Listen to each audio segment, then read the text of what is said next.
Hello, and welcome to another episode of The Newman Show. Tonight's guest is former co-host of Pinups, Cool Cats, and Comics, Theresa. What's up, guys? And Wasn't gone for long, just back in with a different title. Right. So that's going to be our show tonight, basically about Theresa, what's going on, me hopefully remembering to plug my comedy gigs because I always forget. Yeah. And maybe touch on Game of Thrones towards the end. I came prepared with my Dragonstone shirt. So if you haven't seen it yet, don't worry. We're not going to talk about it now. You will get fair warning. You will get warning, for sure. And I want to thank last week's guest, Billy Mira. He came on to discuss Billy, one of my favorite people. Did you catch last week's show? I tried. I got a little bit of it at the end. Yeah, 'cause he was basically saying, because he's been in the music industry for a long time. Yeah, and super talented. We were talking about how it changed from the club days back in the late 80s, early 90s to what it is today, how much social media is affecting it, and whatever else. So, you know, what it takes to make it right now is a lot different than what it did back then. And he's doing very well with Billy Mira and the Hitmen, so he's got no problems. He's adjusted very well to the market, and he's got a lot of things going on in the future. I've noticed a lot of people are getting really into that rockabilly vibe again, and a lot of people that you wouldn't expect are in that. And I like that he adds all of his talents in there. Like, he'll do his impersonations, he'll do his comedy, he'll sing, obviously, you know, so you get a little bit of everything. I know he's got that residency on Thursday night, so one night I want to get there. But yeah, again, thanks to him. The first show with Michelle Eskenazi is still going strong too. That was good. Very informative. I got to catch that one. It's amazing to me how many people didn't know. Still don't know what bail reform is. So if you haven't seen that show yet, go back and watch that one too. So before we get into the show, we're going to get into the sponsors, and I want to shout out to Frank and Kayla Logistics. Kayla Logistics, where your business is our priority. Our goal is to provide our customers with end-to-end logistics solutions worldwide. Contact Frank Zambuto regarding all of your international import and export needs. Frank also has domestic contracts with many of the largest coast-to-coast trucking companies in the USA for non-personal cargo. For Newman Show listeners, just mention the Newman Show, and Frank will take 10% off your first domestic trucking shipment in the USA. Frank Zambuto and Kayla Logistics, where your business is our priority. And you can reach Frank directly at 347-536-3933 or email at frank@kaylogistics.com.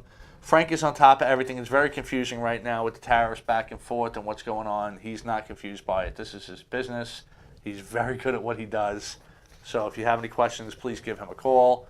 And we want to talk about Day 3 now. I know you're familiar with Day 3. Yes, I adore it. Day 3 Botanicals is offering the Newman Show listeners 20% off all CBD products. Have it your way. Day 3 6-time full-spectrum CBD formula is available completely THC-free. It is the perfect high-performance CBD product for those subject to drug testing at work. Day 3 also offers their 6-time and regular-strength full-spectrum CBD oils with trace amounts of THC allowed by law in all 50 states by law under the nation's new 2018 Agricultural Farm Act. All Day 3 products come with a 30-day money-back satisfaction guarantee. And take a look at Day 3's new CBD pep formula that's available now. And they have a new massage oil that's coming out, which I can't wait for. Ooh. You can pre-order the massage oil now to be one of the first for delivery, so you can get on that. Visit day3botanicals.com. And again, if you're just listening and not watching, Day 3 is spelled out D-A-Y-T-H-R-E-E. And listeners, remember to use the special Newman 20 code at checkout to receive 20% off your order. Don't accept the cheap foreign isolates. Day 3's products are full-spectrum hemp extracts that are organically grown in Colorado, non-GMO, and free from any chemical additives. Insist on Day 3 CBD for your health. I know you've used it and you love it. I love it. I've used it. I loved it. Can't say enough about it. It actually got rid of my cough, which is amazing. Can't say enough about it. We also want to welcome our new sponsor, Felon for Life Motorcycle Repair. You give Jason Martin a call at 516-996-2780. Or you can reach him at skullfan33@aol.com. He services all makes and models of motorcycles. He can do any type of motorcycle repair, put on any accessories that you want, whether it's factory or aftermarket. He has a trailer, so if you get stuck, he can come get you. Very cool. And he's not going to be anywhere near the price of you calling the Harley-Davidson dealership or any other mechanic shop at that point. But he could do anything else that they do. And I want to give a special thanks to the Voodoo Hound Graphics, Art, and Design, who made my new logo that you see there for the Newman show. Newman. And we're going to be working on other stuff too. So Fred has been very helpful in marketing and everything else. So That's definitely awesome. give him a shot. And again, just a shout out to Michelle Eskenazi. She's from Empire Bail Bonds. That's her place. She's also in charge of the bail bonds in New York and stuff like that. So Yeah, those are very informative. if you need help, Episode. reach out to her. If you do find yourself in trouble and you're in jail, reach out to Empire Bail Bonds and they'll get you going. So last week I was at the Broadway Comedy Club. Fill me in. Even though I was saying I was going to be at Greenwich Village the whole time. But anyway, it was good. It was my first time featuring with Joan Butera. Went well, a little rough, but definitely progressing in my career. Nice. Got 2 shows coming up this week. Wednesday I'll be at the Irish Pub, and I know you know Sean. I do. This is the second show. The first show went great. It was a lot of fun. The place was packed. Everyone really seemed to enjoy it. I was so bummed I missed that one. And the first one, Paul Bond was headlining, who's our favorite, and you got love another Paul so strong much. headliner this time with Tony Landolfi. Oh, very cool. So I know you know him as well. Very cool. So I'm looking forward to that. Friday, the 24th, I will be at the Little Room in Governors, and I'm excited about that one too because George Gallo is headlining, and That's he's cool. insane, and I can't wait to see him and his act. So May 22nd's cash at the door. I believe it's only $10. If you want to come May 24th, call up and reserve tickets. For Governor's Little Room, it's $17 and whatever the service fee is. But yeah, definitely reserve that because that will sell out. Also, I'm still working on that Rough House Rescue comedy charity. It's most likely going to happen sometime in June. I'm working on that between Rough House Rescue and Paul. Because as we know, our friend Paul Bond does a lot of work for the kiddies. I love Paul. So Rough House Rescue sounds like it's more to the dogs, but they do cats as well. As a matter of fact, Sarah and Frank got their cat. It was a rescue from them, from Rough House Rescues. Are you familiar with them? A little bit, not super familiar with them, but I've heard about them, and I've went there before with a friend who also wanted to adopt a cat, and Because what they do is they save pets from kill shelters. yes, And all over the country, and then they get them out, and then they try to adopt them out. get them to their forever homes. They're forever home. Learning the lingo. But so anyway, now we will introduce Theresa, who you guys already know. Hi as guys. The Pinups Cool Cats and Comics host, as you see, got that logo up there now. So what's been going on? Not much. I've been working. I've been working on myself a lot and just trying to figure out where I want to go with myself and my career and my hobbies, adjusting to being a mom. Really, I started a blog that I never really did anything with, and I started, a bunch of stuff that I just kind of would get distracted by it and let it go. So I'm trying to get back into, I dumped pinup and I dumped, my priority is my family. So, Right. Just doing the same shit that I was That's doing when I was doing the show. Give a couple shout outs. I see a bunch of people tuned in. What's up, Roger? Massage oil, yeah. V said, "Don't be intimidated by Jay or his name, Felon for Life." That he is a really nice guy, and he's very knowledgeable. I've known Jay a very long time. He's a very, very nice guy, and he has the most wonderful wife in the world. And he said, "Happy belated Mother's Day to you." Oh, thank you. It was a lovely day. Yeah. It What'd was you do? a lovely day. I actually dressed up pinup, like old school traditional pinup, and I had my daughter match me, and she had a little bunny coat. Right. And we did a mini photo shoot, mother-daughter photo shoot. And we just went to my mom's and just, we did the egg hunt stuff and just oh, I'm talking about Easter. Yes, I was going to say, Mother's Day, do egg hunts now? I'm talking about Easter. That was a lovely day, though. Mother's Day, I didn't do anything. I did. I went to my mother-in-law's. Okay. All right. So that's I not mixed bad. my days up. But Easter was nice. Easter and Mother's Day, we got a lot of similarities. Whatever. What's I'm up, still Jeff? the same exhausted, all over the place Yeah. person. That's not going to change. Not No. for a long time.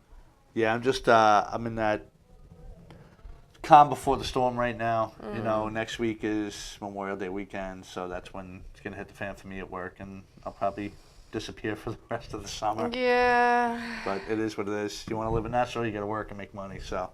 You want to live on the island.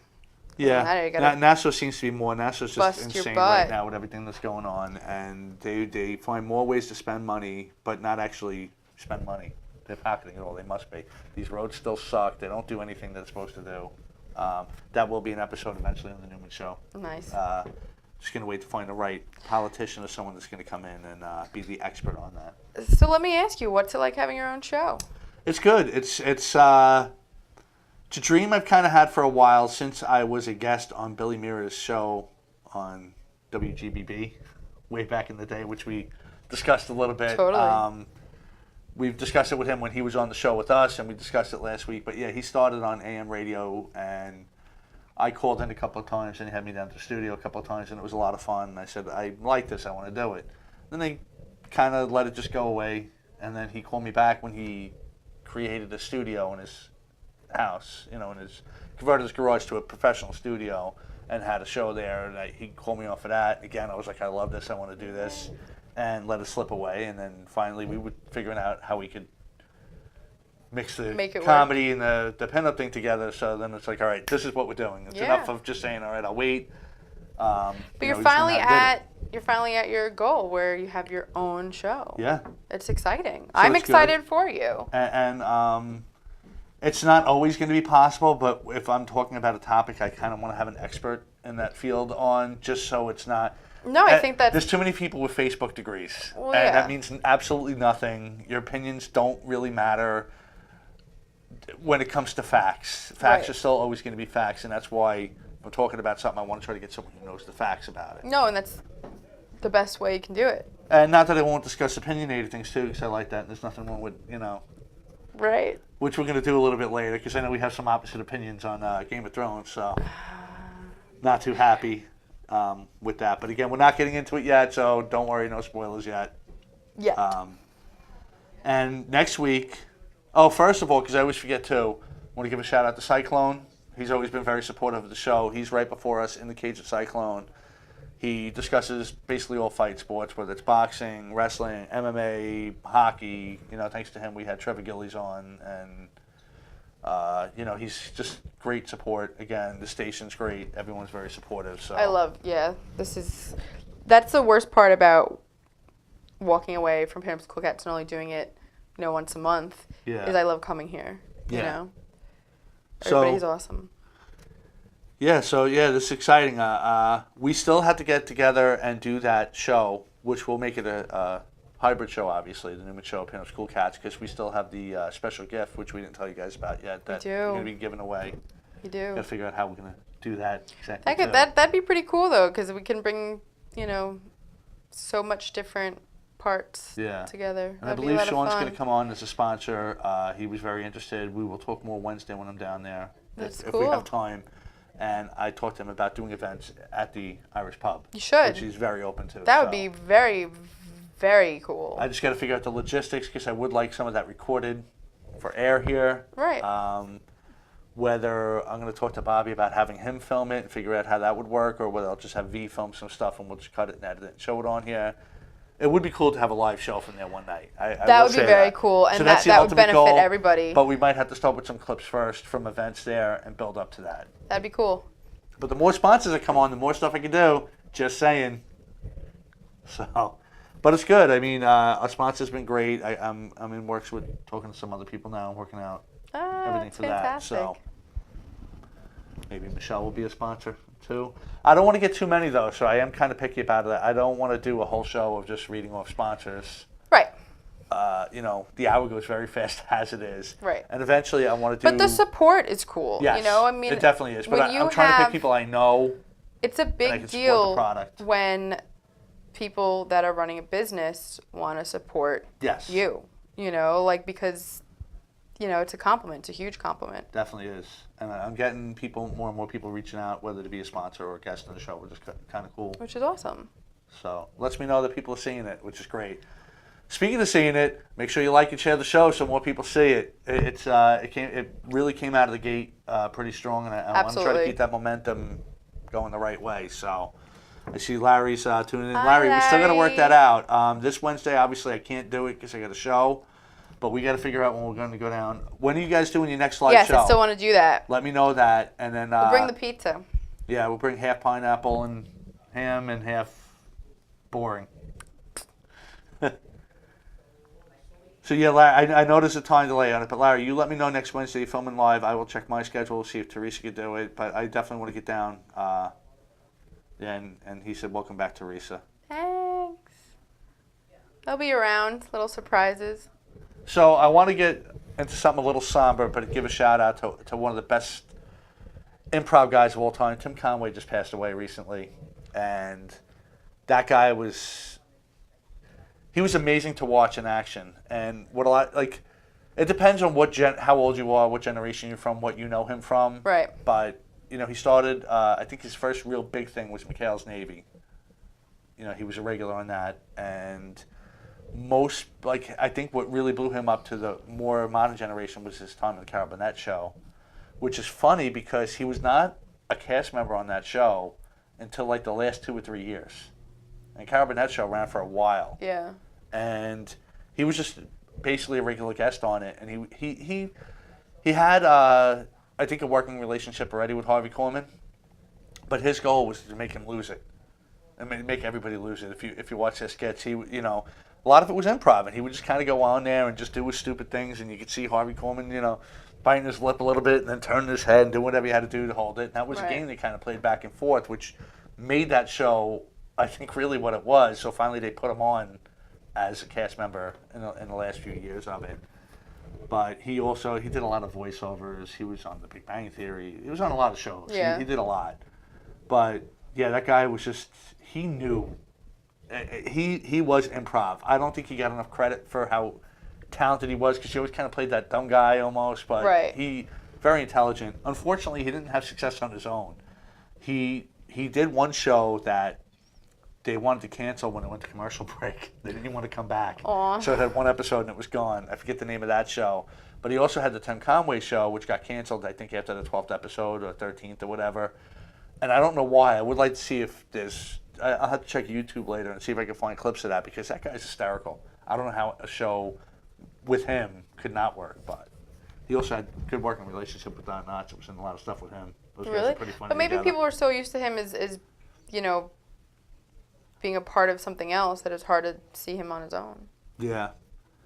Yeah, because that's the thing, too. As good as improv... Especially if you always played the dumb character, it's hard improv, you need a counter. You need someone to work with. You can't just really go up and do improv on your own. I mean, you can, but it works better if you have that back and forth. It's the whole yes and the games they play always work with at least one other person. Right. So, which makes sense. Yeah, I would like to see those shows. Because if you're just sitting there doing improv on your own, you just kind of look ridiculous. Jay said he was Al Bundy's father-in-law. I forgot he was on Married with Children, too.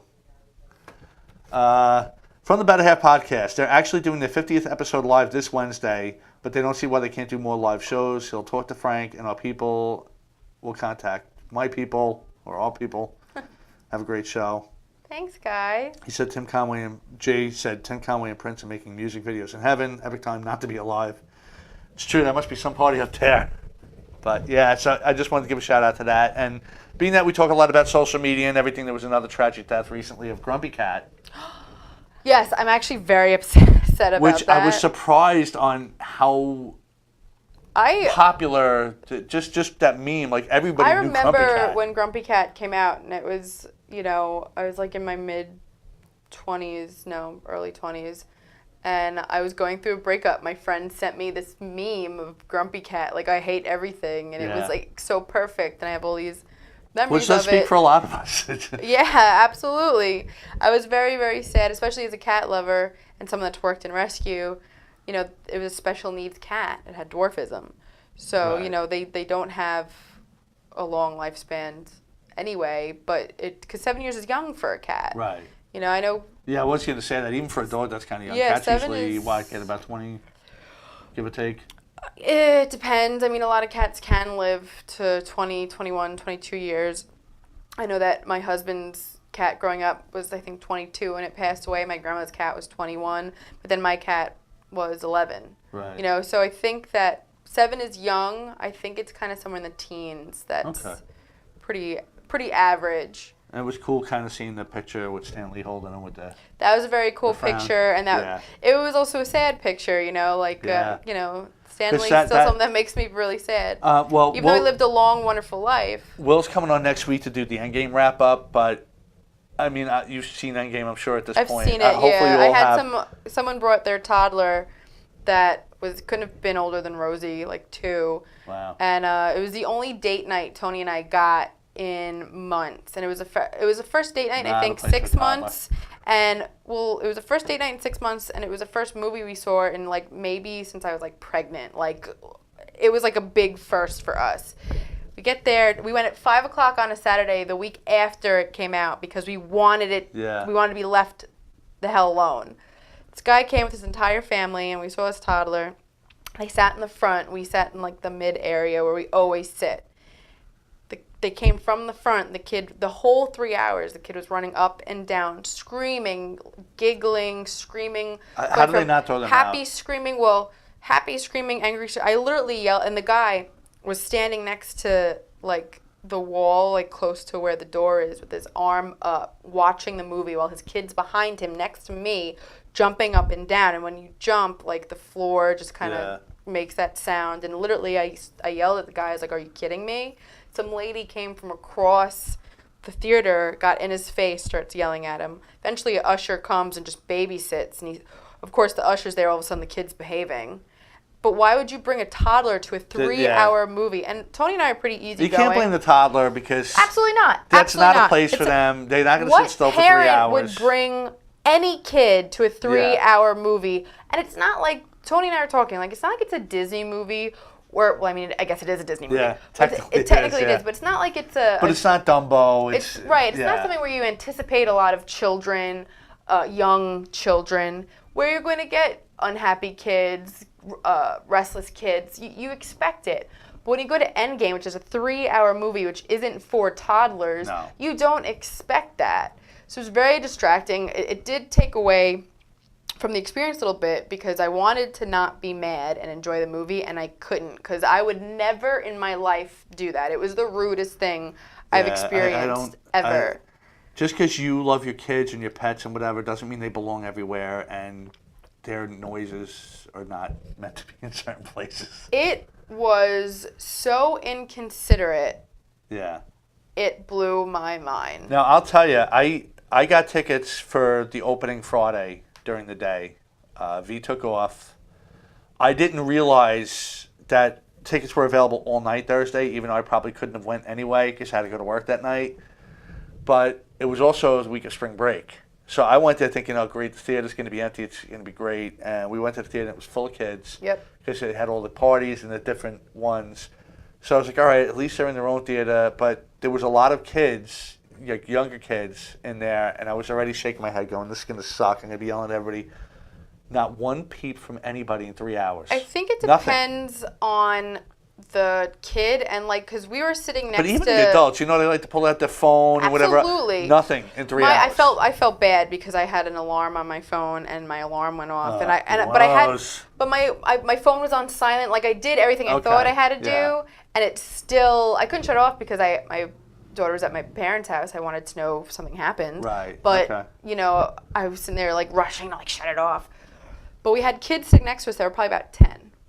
And, you know, not teens yet, but getting close. Yeah.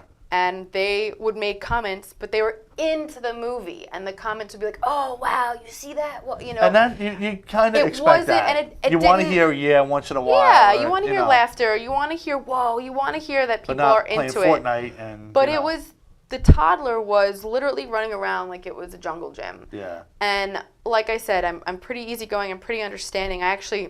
The kid bumped into me when I was walking to the bathroom before the movie started, and I was like, oh, it's okay. And the father was like, sorry, you know, and like, I didn't care. Same kid. You know, I have a kid now, so now I get it. You know, now I understand. Yeah. But for the father who left the 6 other kids sitting alone up front and the other adult, I guess his girlfriend, his wife, whatever, to just sit there watching the movie while this kid is literally ruining, I'm surprised, 50 other people's I'm surprised he didn't movie. get beat up, the parents, honestly. Because you see the guy that did the spoiler in China, whatever, got beat up. People took that very seriously, that movie. You're put in a position where you're like, it's a baby. I mean, it was. But not that they can do something to the baby, but the parents aren't. No, the parents still a dick for sure, 100%. And shame on the movie theater for allowing that. There was a point where all I wanted to say to him was, you're a bad parent, because now you're allowing your kid to just be completely disrespectful and get away with it. Right. And you're ruining so many people's experience. But the movie theater I was really disappointed in too, because they just throw this poor kid that couldn't have been older than 18, 19 to babysit. What if this guy was a psychopath, and what, it was just the strangest. Sometimes daycares don't even screen enough, and you're throwing some 18-year-old kid in charge of your kid because you're not responsible enough to. It was the strangest experience, the most inconsiderate experience ever. But again, I got to say, I was shocked. And I don't want to have any spoilers because I don't know who is he. Can I have spoilers? Can I say? Give it a couple more minutes, and then we'll just do spoiler time for that. Whatever. Okay. But I was just going to say, I was amazed how quiet it was. Even when people got up to go to the bathroom, they were real, sneaking out almost and peeking back in. And, it was everyone. I was shocked for a 3-hour movie that everybody was quiet. Well, it's been so anticipated, and people are so excited for it. And you went, when you first could, and I feel like everybody that goes to a movie opening night, opening day, is so amped for the movie. I'd be surprised if you were to have experience like I did on an opening day of a movie. Yeah. But then again, I wasn't expecting. Well, really, technically, it was like the third day at that point because people went and saw it Wednesday, opening weekend, Thursday, whatever. So. But I still wasn't. Spoilers were already out all over the line, which I hate that too. I mean. But it's we can hate it, but we're going to have to get used to it. But here's the thing: if a person's doing it on their Facebook or whatever, it's one thing. But when sites do it, especially a site that's designed for that. Give people time. Not everybody can get there on opening night for a movie. Give them at least a week before you start doing it. Or at least you want to be the first to report something. Absolutely, no problem. I saw Endgame. Spoiler alert inside. Click here if you've seen the movie. So at least you're not turning on and go, what? Oh, man, you ruined that for me. Right. Same with I know people are trashing Game of Thrones and everything else. Not the fans of it, but the non-fans. Oh, why do you care? Look, everybody watches a show and they're into it. And again, not everybody can sit home 24/7 and watch everything. Did you see the meme that was like, sorry, your dragon show didn't work out? Yes. I mean, the first time I saw it, I kind of chuckled. But whether you're watching Sons of Anarchy or you watch, everybody's into something. Oh, yeah. And when you get 11 years invested into something, which is pretty much the same for Game of Thrones and Endgame, you want to see a good ending. Not necessarily a happy ending, because nobody watched Game of Thrones expecting a happy ending. Right. Nobody. Right. If they did, they weren't watching from season 1. Right. That's all I'm saying. So, yeah, it's about 8:30. It's going to start getting spoiler time. We'll start with Endgame, because, again, if you haven't seen Endgame right now... you already know what I'm going to say. Yeah, don't... Spoiler alert, if you haven't seen Endgame. If you haven't seen Endgame, now is the time. Cut out now. We'll share it next week for a full Endgame wrap-up. Make sure you check out Cyclone. Check and share out our show. Watch all the sponsors. Now you've been fairly warned. Go ahead with your spoiler. Heartbroken that my beloved Captain America series has come to an end. I'm excited to see where they're going to take it, and I really, really appreciate, how I feel about Captain America, and I'm also very, very sad of what happened, of the passing of Tony Stark, but Captain America is very special to me for a lot of reasons, and, I was a big, history buff with World War II, and they really did capture the sweet, romanticized sentiment, and that I loved. I kind of was bittersweet that I on love. that, and I'll tell you why. Bittersweet is a perfect way to describe it. All right, as far as Tony Stark goes, so wrap that up quick. I expected him either to die or to take over S.H.I.E.L.D. and just be a very minor character moving on, because he started this chapter of the MCU. Right. It all started with the first Iron Man and built up to Endgame. So you had to kind of end his story to go to the new story. So I was fine with that. I expected that. The Captain America thing was also early on, but what I didn't like about that is it finally showed how he had the ability to wield Thor's hammer. Yeah, and then it was over. And then it ended. Yeah. You know, he had one fight, So but it Tony was over. and I watched... I think they should have maybe waited one more movie with that. And I didn't like how they just kind of passed Bucky right over, because he was in line. Yeah. In the comics. Yeah. So...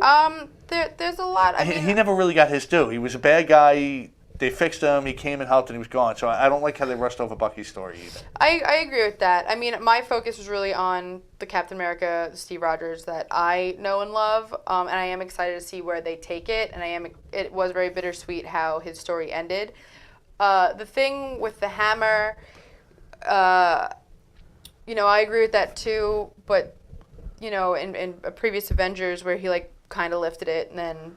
Yeah, he was the only one to move it. It was almost as if he didn't want to hurt Thor's feelings. You know, like it was. Tony and I watched. Well, according to the fan theories on that and whatever, he wasn't quite ready yet. Or that, you know, like. Because Thor kind of looked at him like, okay, like he knew.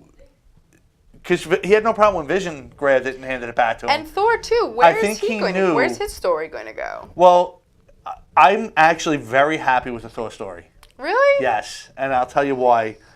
I was a big fan of Infinity War. I actually thought Infinity War was a better movie than Endgame, personally. Really? And one of the main things I liked, one of the main things I liked is Thor working with the Guardians of the Galaxy. I thought they were great together. I thought it was funny, and the fact that he ended up on the ship and said as Guardians of the Galaxy, I think you're going to see Thor in Guardians of the Galaxy 3. As a main character on that. And I believe there was a comic as Guardians of the Galaxy. I could be wrong. That was like past when I was really into it. Just to catch up real quick, Jay said you did it right. You gave up on The Walking Dead just as it started to suck. Tony said, aren't they going to do a Winter Soldier and Falcon show? They are on the Disney network that's being built. Yeah, which I'm really excited for, by the way. And V was just saying he might end up with Guardians of the Galaxy, so we're caught up. But yeah, I mean, Falcon... in some of the comics to become Captain America too, but I think they should follow along, give Bucky his due. And again, they are going to do that series on that, and the series do along with the movies. And what I do like about what Disney's doing with their channel is they're trying to keep all the same actors. I love that. In the movie, because Loki's getting his series and everything else. And so. But yeah, I like Thor and Guardians of the Galaxy together, and I don't know where else you're going to go with Thor at this point. I agree with that. I mean. Yeah, on his own. I agree with that. He already destroyed Asgard. Loki's not really gone, but he is. And I mean, could they do another one? Yeah, but I think they did Thor. I think he still should be in the Avenger movies, and he still should have some say. But I like him with Guardians of the Galaxy. Guardians of the Galaxy can still make a lot of stories. They can, and successfully. I think with the Thor character being with them, it's exciting and it's interesting, but like. It's confusing for me a little bit. You know, like, I don't know. I feel like it's still really open-ended. And it is, but... I mean, that could just be me and you know, they gotta connecting kind of film, him too much to the Avengers. They got to fill the Gamora void right now. So maybe he gets one movie with them and sees how it goes. But if it works out really well, because I'm telling you, that was great when they... I mean, when they had Hulk in Hulk, I'm completely disappointed. No. Well, yes, but when they had Hulk in, I always say it wrong, Ragnarok. Ragnarok. Which is one of my favorite movies, and I still can't pronounce it. I really like the way that they fit the Hulk in there. It made sense. It was funny. It was interesting. It tied a lot of stuff together. So I'm not saying that Thor's going to be, you know, a bad mix, obviously, with Guardians of the Galaxy, because he wasn't before. Right. You know, it's just, I guess for me, I just wasn't expecting him to leave on the ship. See, I found Guardians of the Galaxy to be a little bit more comedic. Absolutely. I know they all had comedy. They all had comedy Absolutely. to it. But they did, and I thought Thor himself, and especially Thor's interaction with Loki, was very comedic. Yeah. So it was a perfect mixture with those two. Yeah, I agree with that. Tony, I think that his story was over, and the way that they had a wrap. And I think that he really redeemed himself for all of his past, you know, lousy qualities. Like, And they actually left that open too to have I more always- Iron I Man always movies just without loved Tony Stark. Iron Man. Pepper Potts could take over. They had that kid from Iron Man 3 there. He had a could be the next daughter. Tony Stark. You know, like There are there's open a ends lot. to keep Iron Man around because Iron And Man I his think still story, Tony has a Stark's lot of story story, was but I think Tony closed. Stark as Robert Downey Jr. I think that part was done. that was close. And it threw me for a loop. Out of all my guesses, I was not expecting Iron Man to be the one to save the world.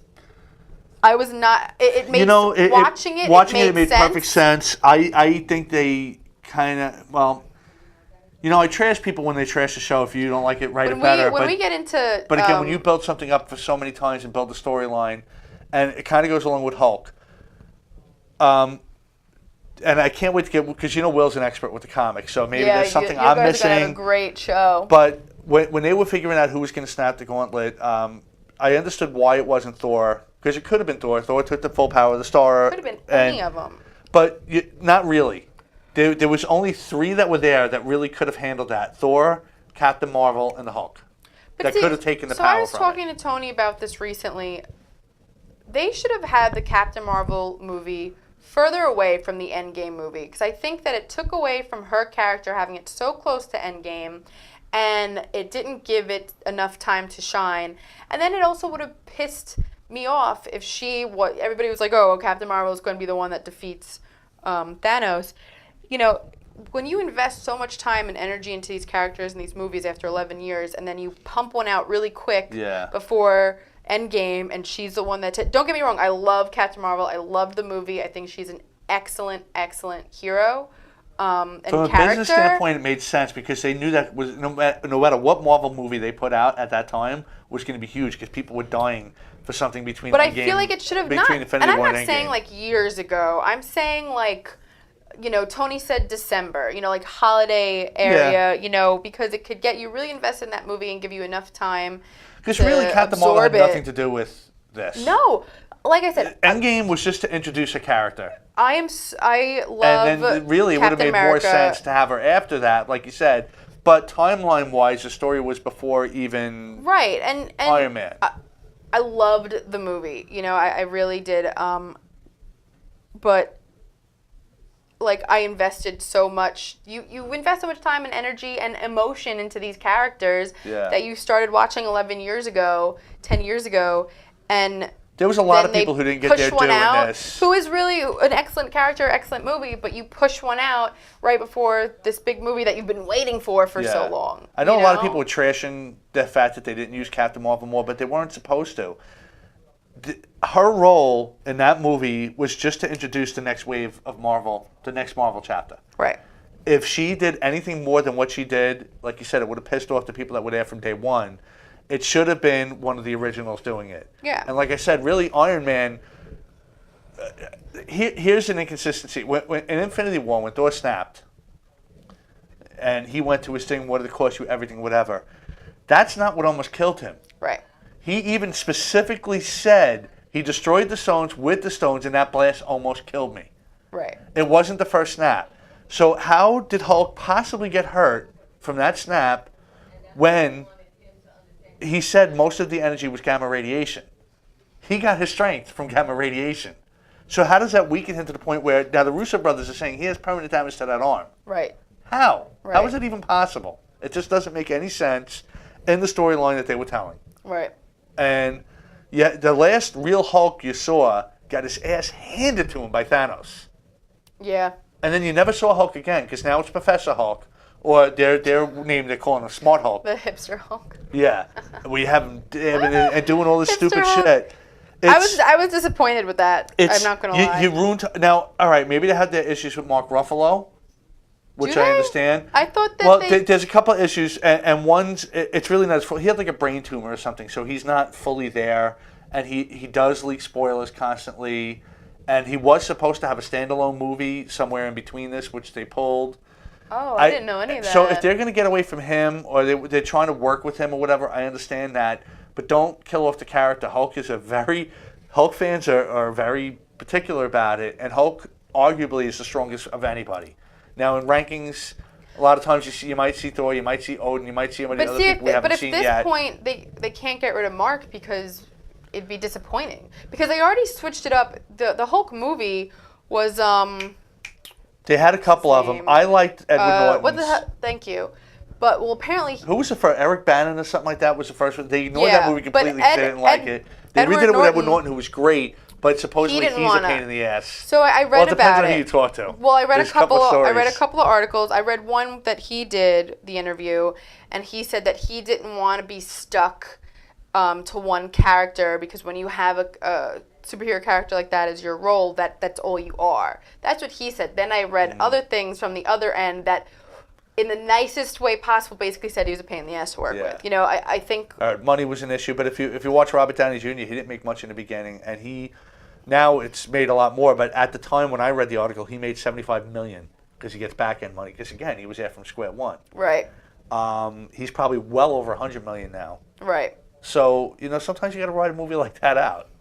Because it also... And it's guaranteed, because what has Edward Norton done since then? Maybe he did something, I don't know. But has Edward Norton really done anything since then? I don't know. I don't know either. But I know what Chris Hemsworth, Chris Evans, Chris Pratt, Robert Downey Jr., Elizabeth Olsen, I know what they've all done. They've been in the biggest movies, one after the other. And I like Mark a lot better, honestly, as Hulk. I think he's a better fit. Really? I thought Edward Norton was a great Hulk. I think Edward Norton's a great actor, but the problem is with some of these great actors, they are assholes behind the scenes and nobody wants to work with them. I always thought he was a great actor. For a while, he was one of my favorite actors, and then he just kind of sort of started to disappoint me.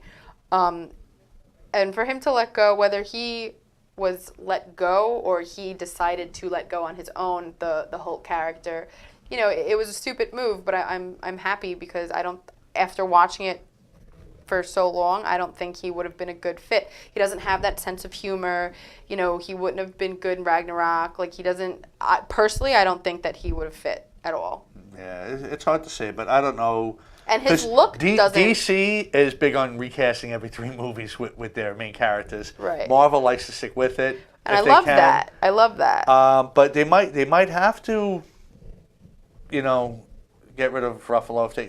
Because, again, you're going to piss off a lot of Hulk fans. Hulk is not a weak character. He's not a joke.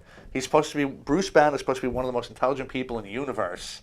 And they haven't shown that the last few movies. He's more like a dimwit. Yeah. And Hulk is supposed to be one of the most ruthless, strongest guys.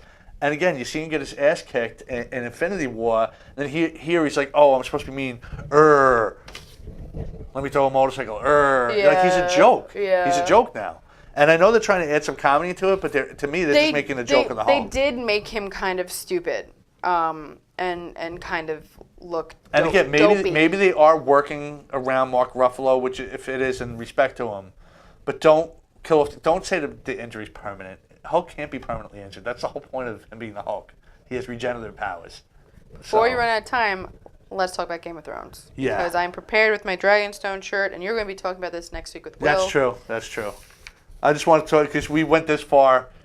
You're right. We did. We had to wrap that up. We did, and But yeah, we'll definitely continue the Endgame and the Marvel universe next week with Will, who is the expert. Yeah. Definitely. You guys probably have a really awesome show and awesome conversation about it. Yeah, I can't wait. I know I'm going to learn a lot. Oh yeah.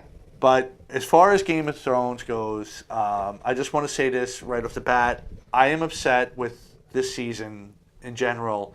And not for why people think I'm upset with it. Because I see a lot of people, how'd you not know Dany was going to turn bad? It has nothing to do with that. It has nothing to do with her burning the village. It has nothing to do with who died or who didn't die. I just think that there was the picture of the well-drawn horse just getting worse over time. I think you posted that too. I know a few people posted that. And that's what I saw. It was a well-written, formulated show that you had to pay attention. Yeah. There was stuff in season 5 that you wouldn't understand if you didn't watch season 1 and pay attention. Right. Which is why I had to go back and kind of binge watch because I almost tuned out a couple of seasons ago because I was getting lost. Right. And then it all made sense and I said, okay, this is great. I liked how they were building certain characters. I liked some of the bad characters because of how good they were. Right. Joffrey was one of the best bad guys ever. I fucking hated him. But that's what I'm saying. He was so good at being bad that he had to give up acting because people hate him. Yeah. So it just shows how good he was. The guy who played Ramsay Bolton, great bad guy. Theon, you wanted to kill him at points, but then you kind of felt bad for him. They did very good with the character development. Really good character development. One of my favorite Littlefinger. Really? And what was great, I loved thought him he from was- the start I because thought he he was was so Consistently slimy. He was, but he was so good at it. And Varys even said at one point that he was the most dangerous person in Westeros because he could manipulate anybody. He had no claim to anything, Right. but yet manipulated everybody so well. Right. And the only thing that ruined him was the three-eyed raven because he saw everything. Right. Because if Bran didn't come back, he probably would have taken over and won the Game of Thrones. He would have defeated everybody. So, with that being said, that death scene was phenomenal. That was great. When Arya got him, I thought that was great. But this season has just been, I was trying to defend it. The last 2 episodes, I couldn't do it anymore. So I thought they were going to wrap it up. I thought they blew it. I thought they rushed through it, and I'm not happy.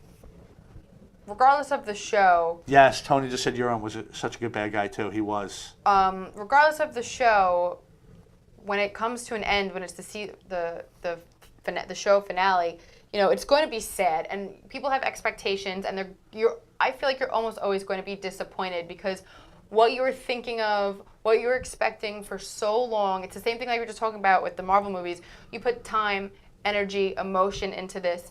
You really think about the possible endings, and then it throws you for a loop, and you're like, fuck, I hate that. You know, like you're going with expectations in anything, you're going to be disappointed. You know, I wasn't super diehard for a long time. With Game of Thrones, I came in the middle, so I feel like I only have so much right to say certain things. You know, like my perspective on it was like I really enjoyed it. You know, I was left after the show last night. I felt very unsatisfied. Yeah. And I couldn't really put my finger on why because I felt like a lot of the characters came full circle. I really liked that all the Starks ended up where they belonged. Sansa in particular. And again, just to show, I said from the start I thought Sansa was going to win the Game of Thrones. And in a way, I thought she was playing it the best. In a way, she did. In a way, she did. She also had the best character build-up that came to a excellent, strong end. Right. You know, like everybody kind of... Because she's very manipulative, too. She is. She knows she's weak. Physically? Yes. You know, and like... even mentally a lot. I mean, what she went through... Don't think so anymore, Hold on. though. And this is what I'm talking about. When she was down in the crypts with Tyrion, but even before when Arya gave the knife, what do I do with this? Stick it with the pointy end in reference to season 1 when Jon gave her the needle and told her that. Right. But when they were there, she was just lost. She didn't know what to do. Because she's not a soldier. But right. I don't think but that Tyrion was like, grabbed the hand and was like, come with me. I'm just saying, well, like stuff like that. And she is very, she felt she was owed everything as well. And felt threatened by Arya until she found out she wasn't a threat. Felt threatened by Jon. Felt threatened by Daenerys. Well, she felt threatened by a lot of people. You feel threatened by things when you want something so badly, whether you deserve it or not. When you want something, you're going to see potential threats. She's very Cersei-like. Oh, yeah. Well, Cersei guided her for how long? But and they did allude to that in the shows where she was doing her hair the same way. Yeah, and dressing very similar. And Jon even said, it almost sounds like you like her. She goes, I respect her. Like she said, the comment was made. Hate how Cersei and Jaime died.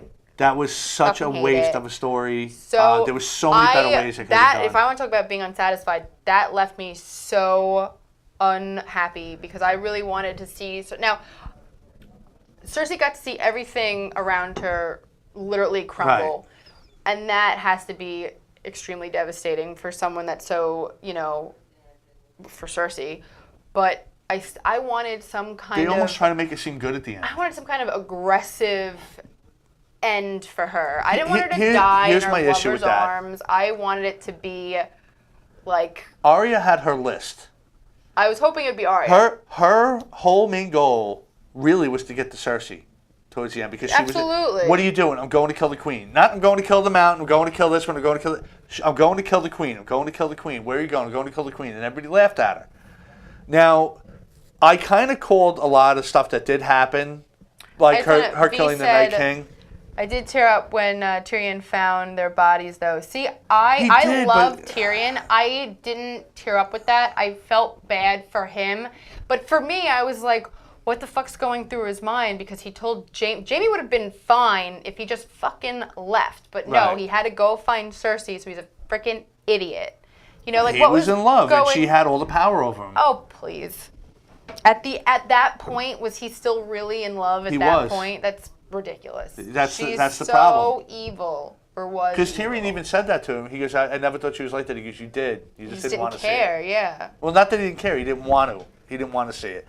But where I was going with this is I had a feeling they were leading up to Arya killing the Night King, and I was correct with that, but it was wrong. See, I didn't see that happening. She never, and V will back it up because I said it for a while. It didn't happen the way I thought. I thought either A, they were going to kill Bran off and she was going to wear his face and get him, or B, she was going to kill one of the generals and have that face and get him.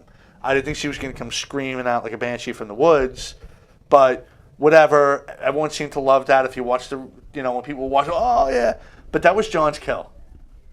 Jon's whole thing was proving that the Night King existed.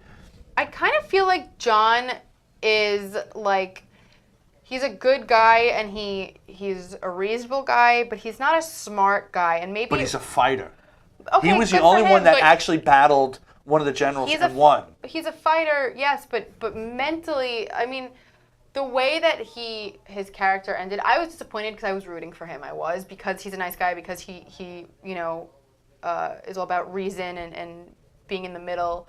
But I was going to get to that. He's kind of like he's kind of like a bitch, you know? He is. But again, being that he actually defeated the general and being that he was so worried about his family in the north and whatever, what could have happened is because they put... I don't know what Bran's thing was. Once he told the story of who Jon was, like, he was kind of useless too. So he's sitting there as bait. They could have had Jon come through, and as he was going to kill Bran, they could have had him cut his head off. Because obviously, kill the Night King and kill everybody. Because whoever they turn goes down. They've proven that. And the way they found that out is when Jon killed the general and a bunch of soldiers fell. That was Jon's kill to make. And he was the guy to do it because that's what he's been training for basically his whole life. Right. Arya was trained to get close to people. Right. And kill them. Running out from the woods, is not what she was training for. She was to get this close to somebody, like she did with Walder Frey, and then all the men. I think that they really, really rushed the hell out of. They did, and they were off at 14 seasons. This one, though, was clear that they were just like, let's just get it done, you know. Like but you made years of making Arya a faceless man, no one, an assassin. She kills the Night King in a weird way, and then useless after that. She doesn't do anything. She travels to kill the Queen. And doesn't kill the Queen. Doesn't do it. Comes back, goes back, doing this. She could have been the one to kill Daenerys. Daenerys would have even made sense. Because I'm here to kill the Queen. But I do like that Jon killed her. And that was my favorite. She never specifically said, even though Cersei was on the list, when she was saying, I'm going to kill the Queen. And when Jon even said, what were you here for? She goes, I came here to kill the Queen, but your Queen took care of that for me. She goes, oh, she's your Queen too. At that point, she could have been like, I'm still going to kill the Queen, and did it. And it would have been some sort of poetic justice for her. I think after she killed the Night King, she was useless. And she was probably the most dangerous person on that show because she could do anything. Yeah, I agree. But I think that we were face it. She was a faceless person. She used it once. So many different endings, though. Like, my two favorite scenes last night was when Tyrion threw, when he, That was great. That I loved. But just to wrap up Arya, if you remember when last season, when she said, what is it? When Sansa looked at the bag and says, what is that? Oh, it's my faces. I remember. They made that a so point. many they points. Made a stink about and she never used it. She used it for Walder Frey, and that was it. But there was for the phrase. She killed Walder Frey and then put his face on to kill the rest of the family. There's a lot of weird things. Like, for a show that has magic in it, you barely see it. You know, like, there were so many things. The other scene I really liked was when Jon killed Dany and the dragon was so emotional and melted away the Iron Throne. I didn't get that. We were discussing that before. I loved that. I would have liked it better if the dragon shot the fire at Jon. But it had so much And Jon meaning lived because he's the dragon too. The reason why it was so that I felt was poetic because that fucking throne is what caused all the deaths. All of that and what made his mom go freaking nuts and become the Mad Queen. Right. And he lost his brothers and his mom in the span of a year. All because of that throne. So if he could pick up on any of that and understand any of that as a dragon, imagine the anger and hurt you feel losing your whole family because of that. If the show ended there, I would have felt better. I thought it did. I actually thought it did. You know when it like blacked by out and coming it did back, because by blacking out and coming back, the whole Grey Worm thing to me was stupid. I thought it. So I did. Stupid. I thought it ended there. He brings Tyrion out to all these people in Westeros, so this has to be weeks at least later, because they had to go back and come. Geez, we're out of time. We are. But I just want to wrap up real quick with that. Grey Worm sitting there saying, "Oh, I want justice, I want justice," and then Tyrion goes, "Oh, well, you need a king," and the king goes, "Well, we're going to do this." "Oh, okay." And it takes like, It was why even weird. do that then? It was stupid. It was weird, and I think that Bran was the most logical choice, and it made sense in that He moment. was the most useless. But too. but he's so neutral. Yeah. For that moment, was I disappointed? Yeah. Did I want Jon to be king? Of course, because everybody expected that. I thought Sansa as queen of the Seven Kingdoms. Very slick for made her the most to make sense. the North free and still become queen. I and think just to that really, because we're out of time, but Jon wasn't really banished. He actually went out. I'm sure he's the king beyond the wall now with the wildlings. But anyway, thanks Theresa for coming down. It's been nice to be back. Thanks everybody for tuning in. Don't forget to tune in next week with Will Sharon, and we will discuss Endgame and probably Game of Thrones again. See you next week. Bye guys. I didn't realize it was that late.